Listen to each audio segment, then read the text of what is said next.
Yeah, I thought I'd do a quick review of the 2021 Highlander, let you know a few things that we love about it, a few things that we wish were a little different, because we are a huge family of 6 and we have to pack in this bad boy. We do a lot of traveling every year. We bought this a year ago, January 1st. And so we're right at the end of the year right now. We've had it for a whole year. I thought it'd be a good time to do a review on it. One of the things and we've put a ton of miles. We put 25,000 miles on it in this first year. We've driven from Kentucky to Wyoming, all over the place. And I wanted to let you know there are some really great features about this vehicle. And there are some things that are really a struggle for us. And I think it's important if you're going to buy it, a 2020, a 2021, probably 2022, 2023. My guess is they're all very similar, but this one is specifically the bronze edition of the 2021. You can see we've been averaging maintenance required because we've hit 25,000 miles. You can see that we've been hitting about 31 miles to the gallon while we've been traveling with the topper on top, and we can travel without the topper and tires aired up perfectly and kind of trying to maintain our speed right, and we'll hit 33 miles per gallon sometimes. So that has been a huge win for us traveling with a large family. And really a tank of gas on this thing will get you pretty far. We can travel from Kentucky to Kansas, which is 10 hours worth of driving. We do that on 2 tanks of gas. So it's pretty incredible. There's the ability to switch between your different drive modes. Sport mode is and it shows you up here when you switch it. Sport mode is really responsive. I love it when I'm passing, when I'm doing anything like that. Sport mode is perfect. The normal mode, I hardly ever use it. I'm either in sport or eco, and I drive pretty much in eco all the time. The only time I don't do that is when I'm in not passing, is when I'm like in city traffic and I'm using the auto follow, where it's kind of staying so far behind a semi or whatever is in front of me, and I will actually put it in sport mode so that it will kind of keep moving fast. If you're in eco mode, it's going to move slow when the traffic in front of you moves, and sometimes you're going to get honked at if you don't switch it into sport mode. So that's a little trick for you. It has tons of storage, which is great. I feel like for the size of vehicle it is. This is a charger right here. It comes in the bronze model. You just put your wireless charger, put your phone there. But this is really deep. I mean, it's got quite a bit of storage. We opted for the bucket chairs in the back and the middle. You can get a full like bench seat, and that is a great option too. But for us, we thought it would probably cause more fighting in our family, and so we didn't use that. It really is a really great vehicle, but I think if I was you, so first off, I just wanted to show you when you start it up, you put your foot on the brake, you press the power, and it starts right up. It's a great feel to it, like the handles, great feel. We have the fake leather, I don't remember what it's called. We've been traveling. We literally drove from Kentucky to Kansas, and you can see our car is littered with stuff.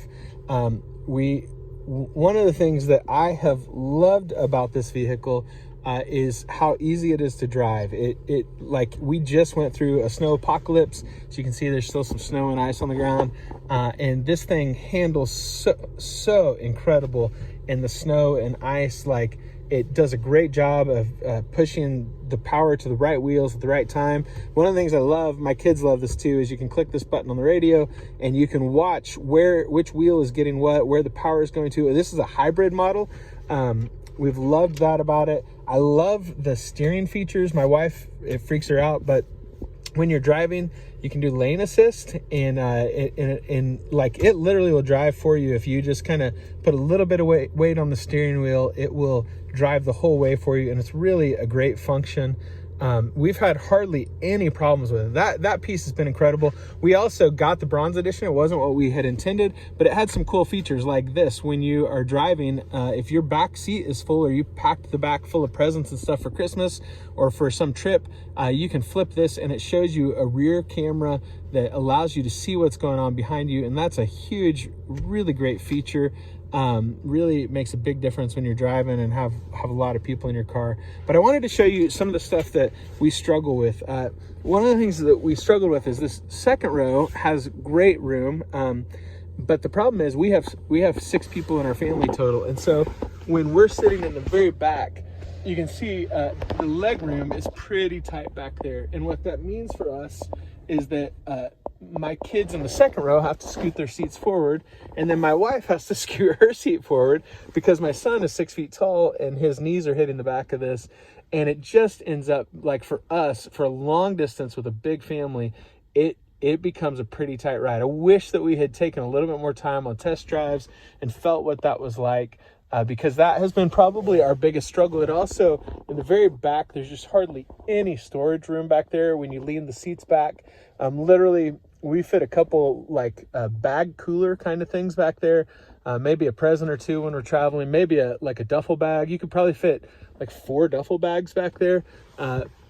But when you're traveling with a family of 6 for multiple weeks at a time, we end up having to use one of these bad boys. And so we had to get a storage container dilly for traveling, and it's not bad. We actually get some pretty great gas mileage. I'd really think about the size of family that you have and if this vehicle is the right size for you. If we were a family of 4, this would be the perfect vehicle, because we would fold down those back seats and use it for traveling and for packing storage. You wouldn't have to have the topper.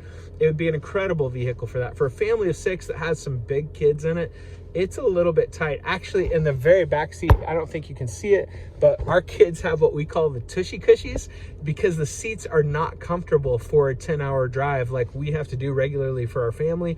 And so they literally, we had to buy them some cushions for them to sit on to try to make it a little bit more comfortable for them. And so that just, that kind of stuff makes it a little bit difficult to love the vehicle ultimately for a large family. But for a smaller family, this would be a perfect vehicle. The seats are comfortable for adults. They have plenty of ability to change them. All of the safety features are, I think this is fantastic. On whatever model you get, all the safety features are standard, and they are fantastic. They really do make a huge difference. Especially if you had a teenage driver, this would be the vehicle to get them. Or the RAV4, which is similar to the Highlander, but it's just smaller. It doesn't have the third row. And so that'd be a great vehicle too. Would make help you as a parent to feel like your kid is really protected and really taken care of. I hope this quick review helps you. If you have questions, ask me. I'd love to produce some videos for you just specifically about the stuff that you're wondering about this vehicle. We actually bought this brand new, not really wanting a new vehicle, but when we were buying at the end of 2020, the end of 2021, into 2022, we realized that used cars were more expensive in some cases than just getting a brand new car. And we bought this right at on New Year's Eve, picked it up New Year's Day, and got a crazy good deal on it because they wanted to make one more sale at the end of the year. So we actually didn't intend to get the bronze edition. I'm really glad we did. One of the things about the bronze edition, if you didn't know this, that you need to know is it makes a huge difference when you've parked in a parking lot. You can just walk out and look for those bronze wheels and instantly know where your car is, because there are a lot of Toyota Highlanders out there, and specifically the white ones like ours.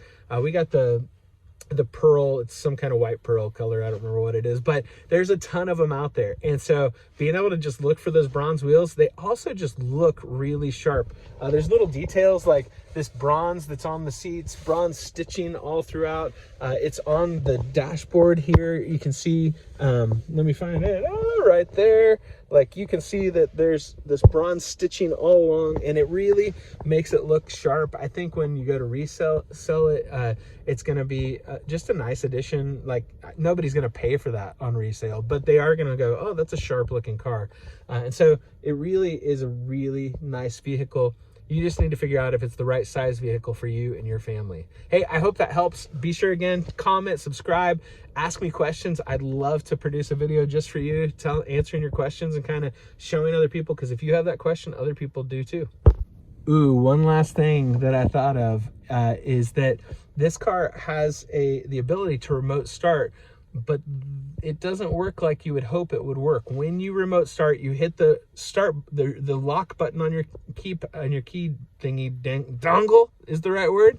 You hit the key thing on your dongle, the lock one, 3 times, and on the 3rd time you hold it down and it will actually remote start your car without any extra additive stuff to it. The problem is, because it's a hybrid, it will often, like, I've only had it start in electric mode. The problem with that is the heater needs the engine to run to create heat.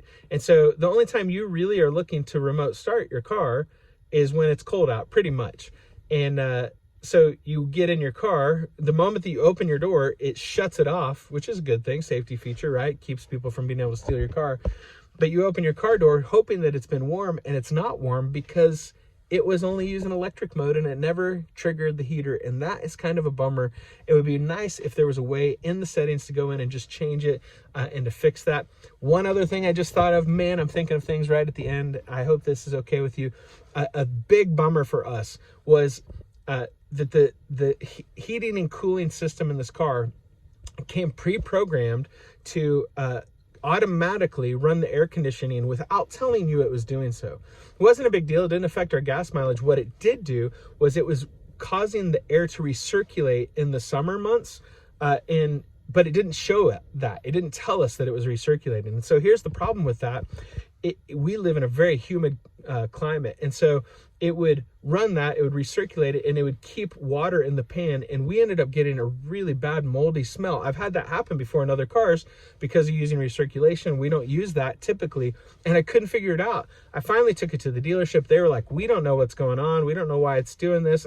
I told them, I said, I think it's forcing the air conditioner on and it's not showing me. And they finally got into the radio system and figured out that that was exactly what was happening. There's some setting in there that shows that there is an auto feature that turns on the air conditioner and the recirculate. And the problem is, if you live in a climate like we do, if you live in a dry, arid climate, that's going to be a great feature for you. But if you live in a climate like we do, you get mold and you don't know it until it's already happened. And that is a huge problem. And now we're battling the smell in this vehicle that we love for the most part, especially as a daily driver. It's great.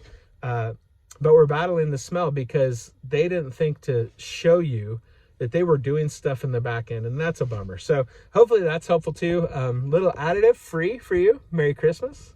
All right, you guys have a great time, great day, whatever the words are for ending a video. Subscribe, like, comment, all that stuff. Boom. That's all I've got because I'm a nerd.